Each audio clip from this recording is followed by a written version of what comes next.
जरा सोचकर देखिए, एक शादीशुदा मर्द अपनी ऑनलाइन गर्लफ्रेंड से मिलने के लिए पहुंचा और सामने देखा तो उसकी पत्नी थी। होश उड़ गए उसके। ये कोई फिल्मी सीन नहीं है, ये रियल लाइफ में हुआ है।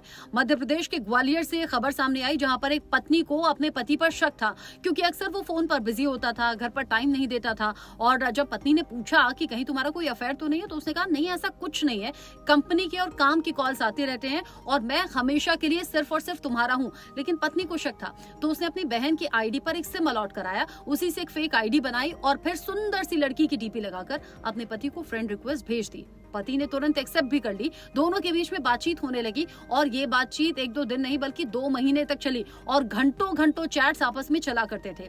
ऐसे में पति को लगा कि सुंदर लड़की फंस गई है, और अक्सर ऐसा वो ऑनलाइन बाकी लड़कियों के साथ भी करता था, औरों से भी चैट्स कर रहा था, औरों के साथ भी अफेयर में था। और पत्नी ने 2 महीने बात करने के बाद में खुद ही मिलने का ऑफर भी रखा, यानी उसे जाल में फंसाने के लिए और उसे बेनकाब करने के लिए ऐसा किया गया।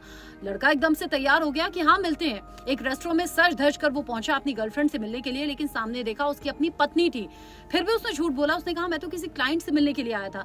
पत्नी ने चैट दिखा दी कि देखो, पिछले 2 महीने से तुम मुझसे बात कर रहे हो और अब झूठ बोलने का कोई फायदा नहीं है। मामला महिला थाने तक पहुंच गया। पत्नी ने कह दिया कि मुझे ऐसे पति के साथ में नहीं रहना जो दूसरों के साथ अफेयर में रहता हो और मुझसे लगातार झूठ बोल रहा हो। 1 महीने तक दोनों की काउंसलिंग हुई है, जिसके बाद पति ने अपनी गलती मानी और अब वो कह रहा है कि भविष्य में कभी ऐसी गलती नहीं होगी। दोनों साथ रहने पर राजी हो गए।